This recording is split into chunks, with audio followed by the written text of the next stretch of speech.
What's going on, guys? Welcome to Sawdust Studios 22. I'm your host, Tyler Gascoigne. Happy Easter, by the way. And if you're all new to this channel, be sure to hit that subscribe button, like, and comment down below. Also, to ring the bell to get notified on future videos. So what today's video is all about is about a question that came in about a month ago from one of my customers. And her question was, what tools would you recommend for beginner woodworkers? So I took it upon myself to put a top 10 list of all the tools that I would recommend for all you beginners out there. So, let's get started. Alright, ladies and gentlemen, boys and girls. So for the purpose of this video, I will be only recommending what you see here on this table. I won't be bringing any big tools like a table saw, miter saw, or a planer, which is what's right behind me, because in my mind, those tools are expensive, and I didn't start out with any of those tools. When I got into woodworking, I only started out with just having 3 power tools and a bunch of hand tools. And here's my list. Number 10 on my top 10 beginner woodworking tools is a tape measure. Now, why would I recommend a tape measure? Well, for one thing, it is the #1 tool that you're going to be using all the time for every project you're going to work on. So I've got 2 different tapes here. One is a 16 foot and the other one is a 25 foot.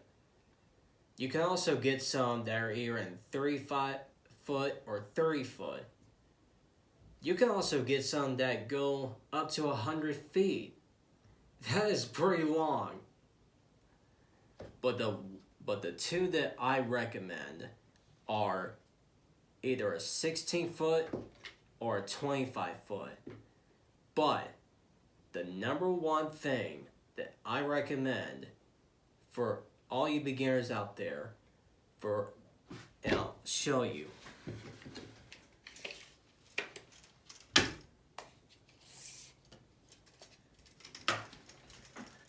is this.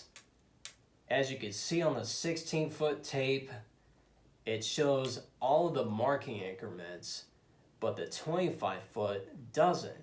It only shows the inch marks. If you don't know how to read a tape measure, I highly recommend that you get one that shows all the shows everything. It teaches you how to use the tool. It shows where your eighths, quarters, and halves are, as well as your inch marks. That is what I really recommend about a tape measure. It's not about the feet, it's basically about it teaches you how to read one. And a tape measure is not just for measuring stuff, it's also for marking. For example, I have a 21 inch long, a 21 inch long board right here. Let's say I want to cut that board down to 17 inches. Or let's say 17 3/8.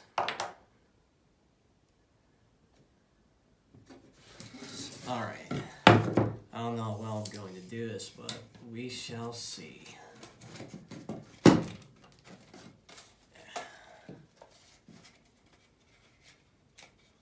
There we go. I think I got it.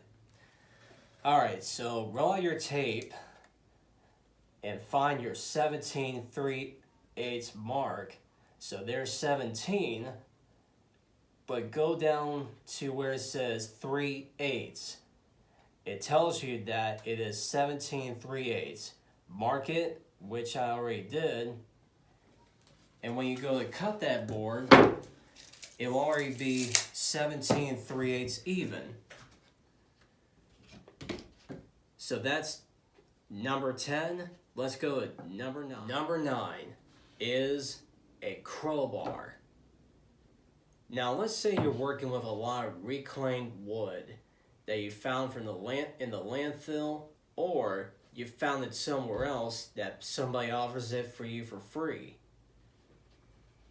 And there's a lot of nails in that wood that need to come out in order for you to work with it. There's 3 types of crowbars that I would recommend. Starting out with the smallest one, this one is called a nail puller. Now what a nail puller is basically designed to do is pull nails out. But what it does is that, let's say there is a nail that is deep in that wood and you can't get it out. Take the nail puller and a hammer the nail puller into the wood as it digs down into the wood to get that nail out. And once you get to the point where you can actually pull the nail out, you just pull it out, and there, your nail is out of the wood. The next one is a mini pry bar.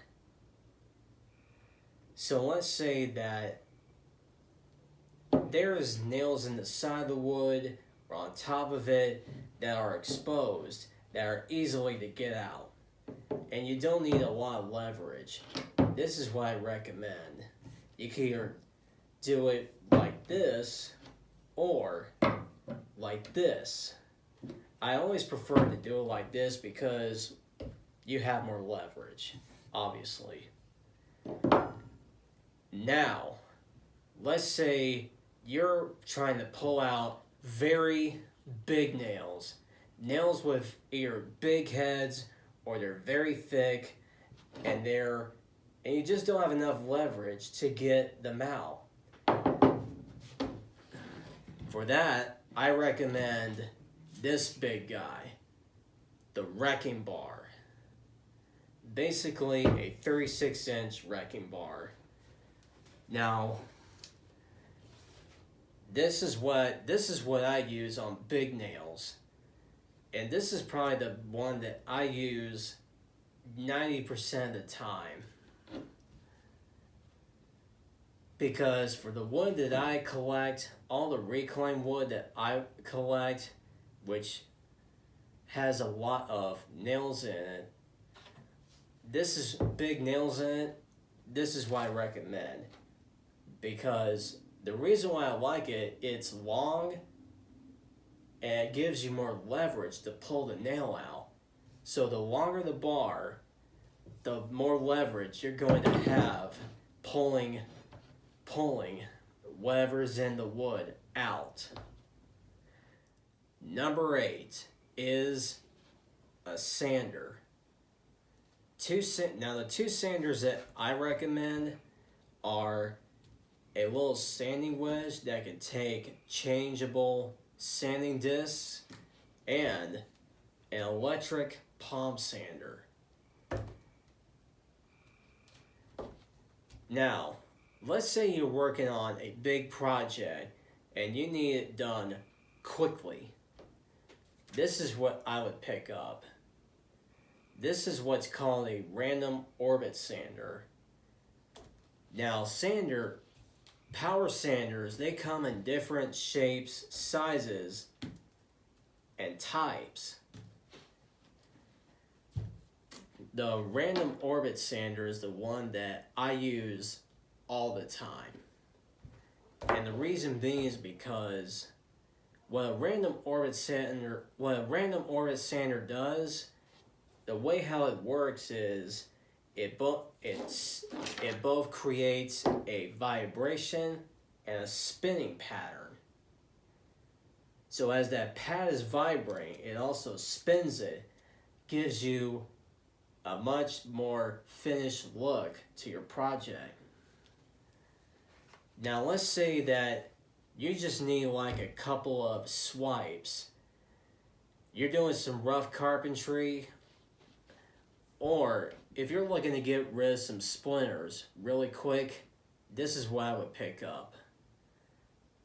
And also, the cool thing about these two is that these 2 sanders take the same kind of sandpaper, which is the 5-inch hook and loop sanding disc. That's pretty cool. So for any sandpaper I use on this palm sander, I can also use on this little sanding wedge. That is a game changer right there. You can also get a core sheet sander, which is basically a palm sander but with a square bottom that takes clamp-on sandpaper, which is the sander that I started out with, and I didn't like it.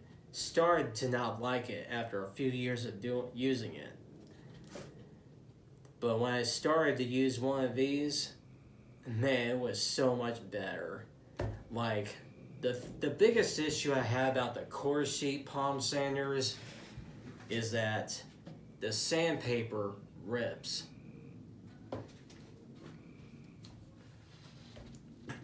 I like this better.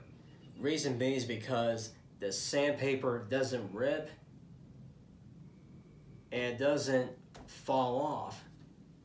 It just stays on there until the sandpaper is dull.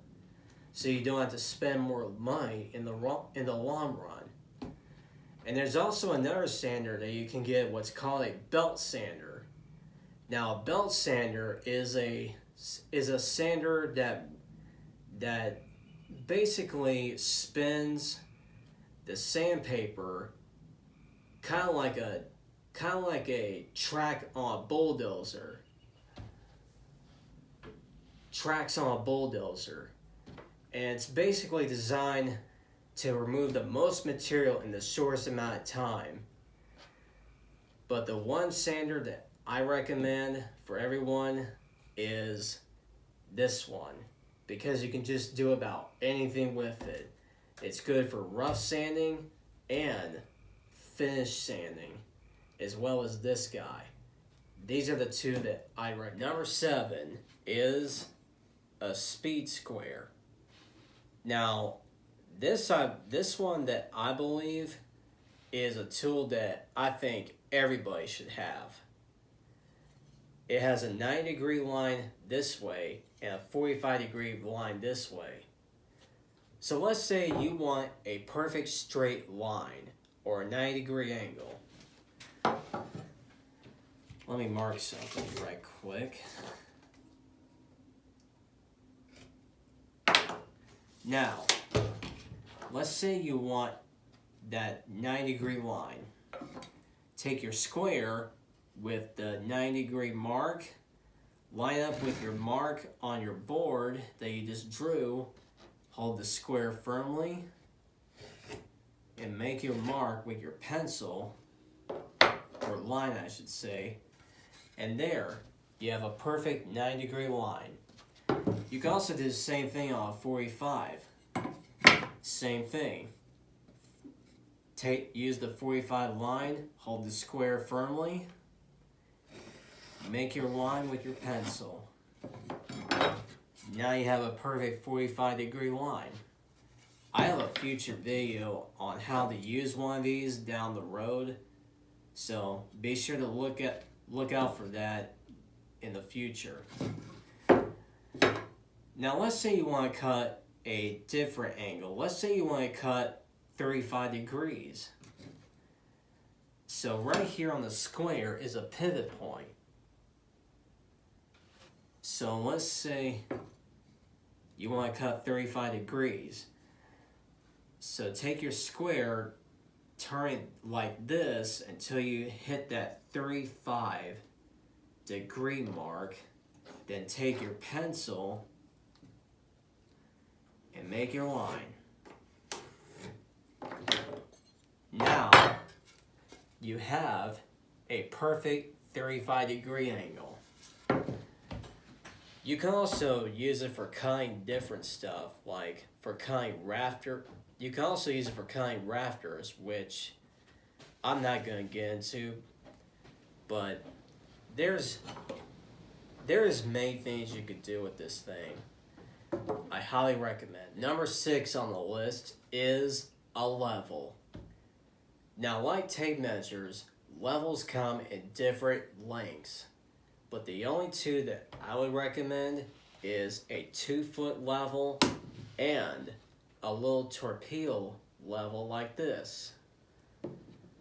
So let's say you're building a piece of furniture and you want to make sure that your workpiece is completely square to the ground and level. And the way how to check that is with a level. And the way how a level works is there's a bubble here. And as you tilt the level, the bubble moves. And if the bubble is in the center, that means your workpiece is level and square. You can also use it to check something. Let's say you're working on a fence or something like that. Something similar like that. And you want to make sure that your slats are completely straight. What you would do is you take a level and you would tilt the piece and the level at the same time until the bubble is in the center. Remember, if the bubble's in the center, that means it's level. Your workpiece is level.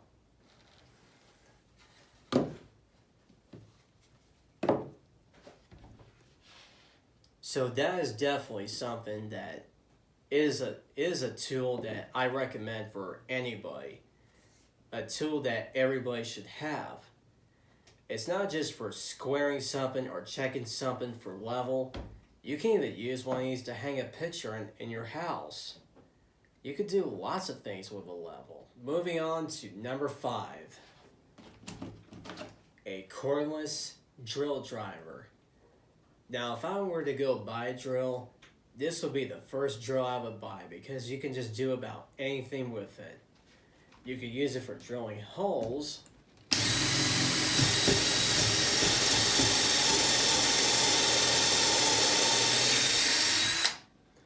Or you can also use it for driving screws.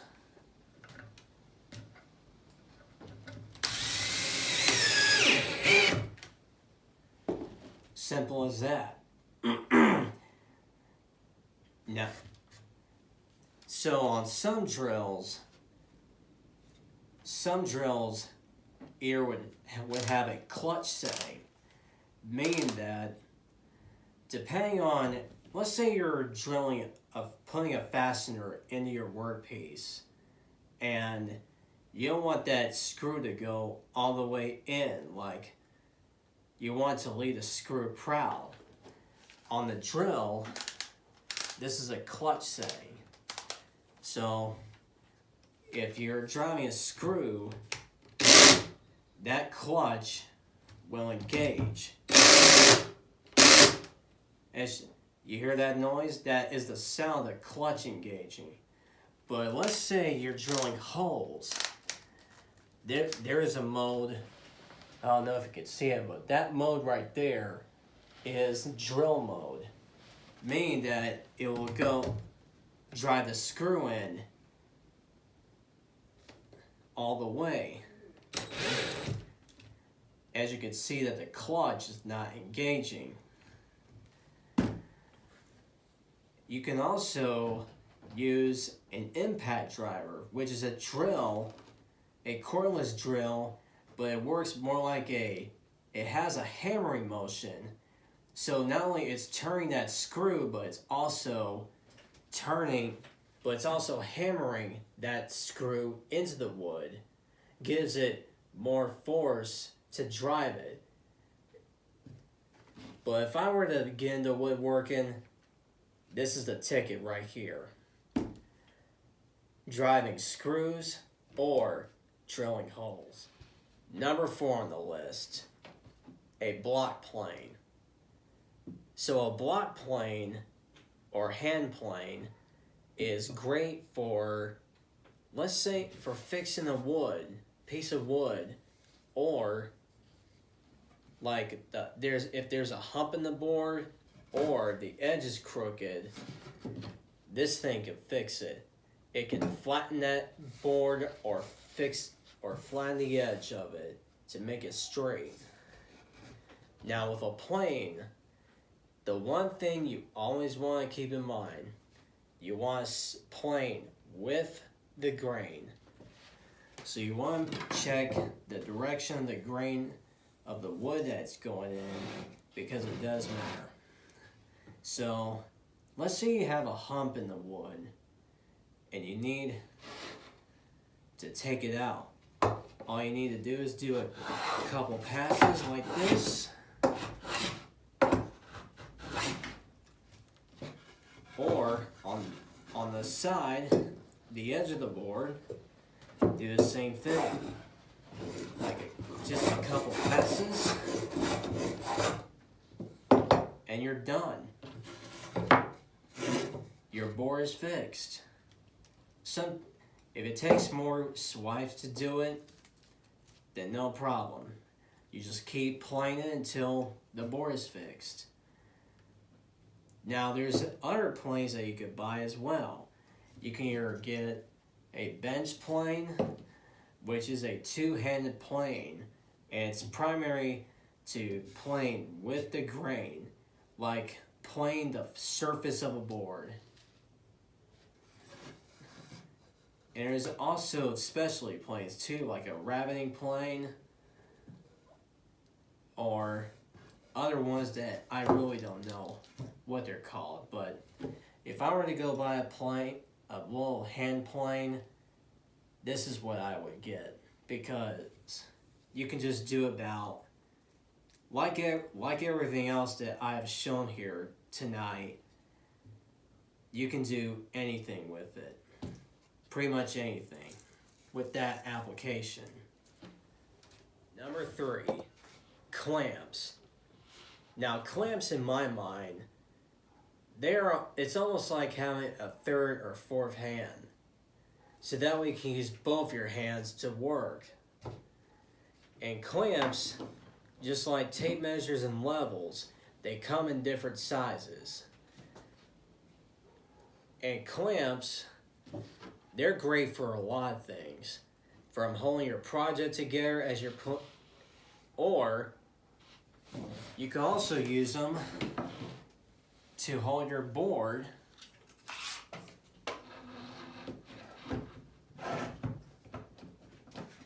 as you're cutting it.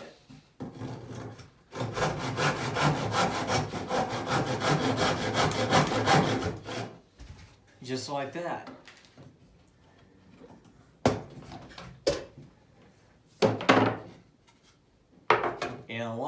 And a lot of other things you can do with them as well.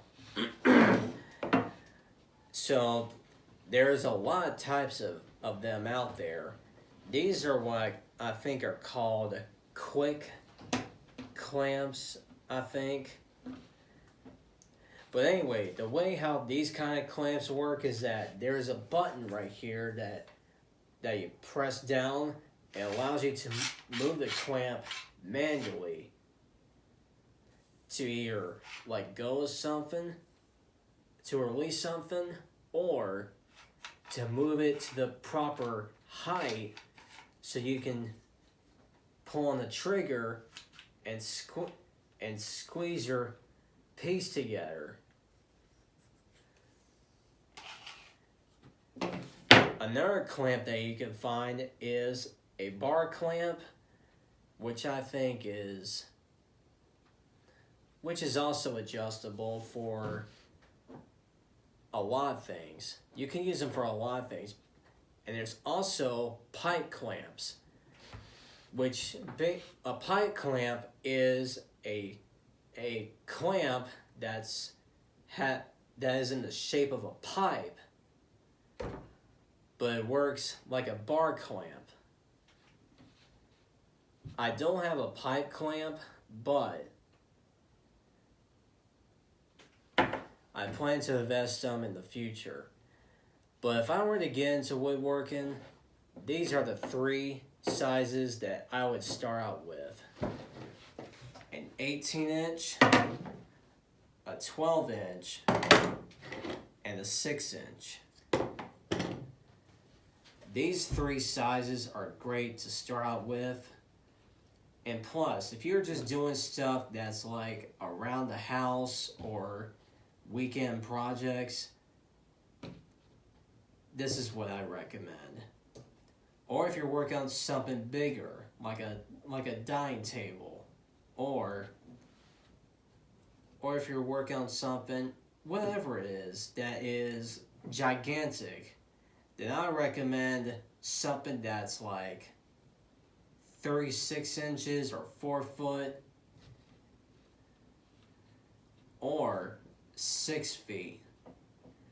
You can even make your own clamps if you want to. The thing about pipe clamps is that you can make them any size that you want them to be. You can even make them 12 foot long if you want to.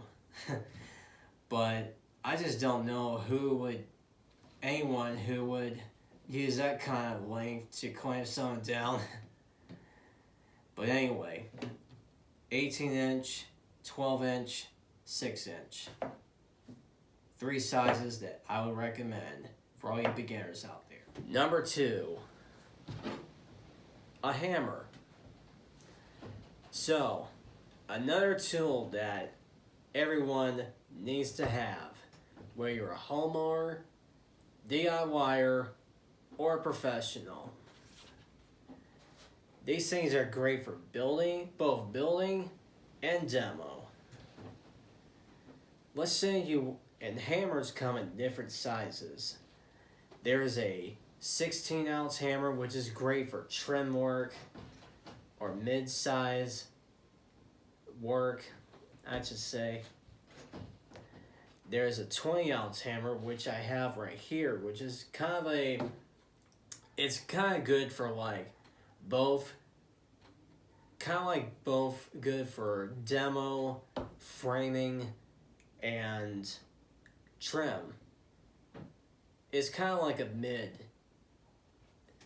It will do an okay job of framing, an okay job of trim.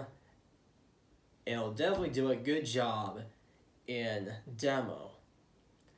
So, let's say you're working on a birdhouse. You're just doing like a hobbyist project like that. I would recommend a 16-ounce hammer because it's not as heavy as a 20-ounce. A 20-ounce hammer is what I use on a daily basis.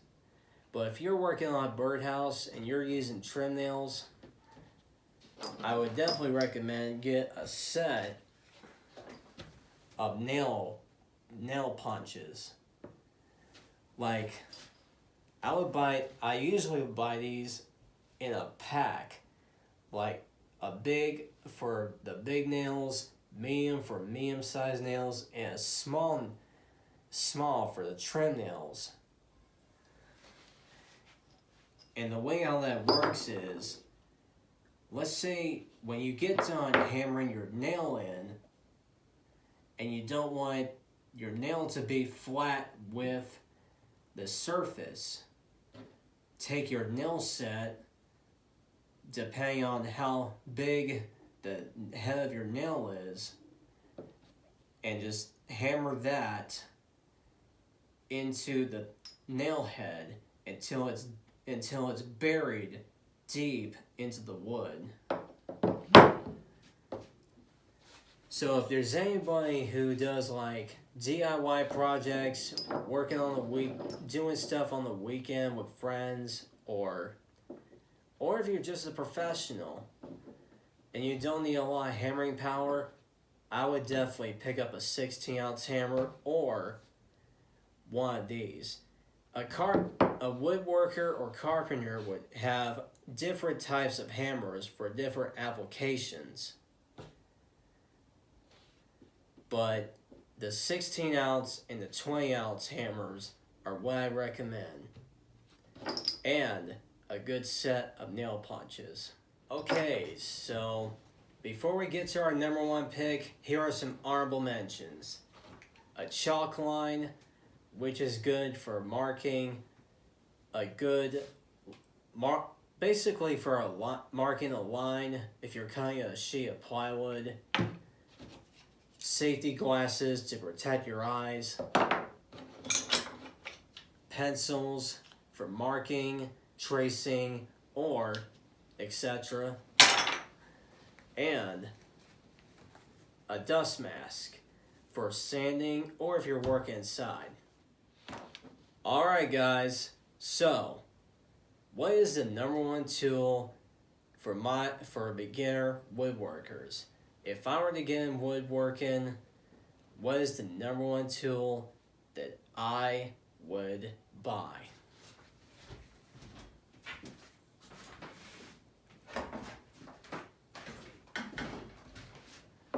Ta-da!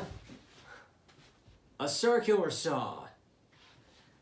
A circular saw is my number one beginner woodworking tool. And why would I pick one of these versus a miter saw or a table saw? Well, if I were to get into woodworking, this would definitely be the first saw I would buy because you can do just about anything with it. You can cross cut, rip, bevels, compound cuts. You can even turn one into a track saw. Now what a track saw is, it's a circular saw that rides on a track, almost like a portable table saw. It makes your cuts more accurate. But track saws are expensive, and they're not really a budget-friendly tool to have. So I have two different saws here. I have a small battery-operated saw with a 6.5-inch blade and a 7.25-inch corded saw. So between these two, what would I recommend? Well, let's say you're doing a DIY project on the weekend and you don't have a lot of cuts to make. The saw that I would recommend is this one. This battery-powered 6.5. Now, let's say that you are doing a more heavy-duty project. You're making more cuts and you need a lot of run time. The saw that I would recommend is this one. Reason being is because it's corded. A corded saw is what I would basically recommend. I mean, even if you're just using it for a small job or a big job, it's great for anything. I mean, both of these saws are great. So that's pretty much it. The number one saw that I recommend is either one. If you're doing more like small or trim-like projects, this one. Heavy duty, all day use, get a corded saw. You can even get away with a budget-friendly one as long as you buy a high-quality blade for it. Hope this video helped a lot of you guys out there on what tools would I recommend if I were to get into woodworking. If you think it did help, hit the like button, comment down below. Thank you all for watching, and I'll see you on the next one.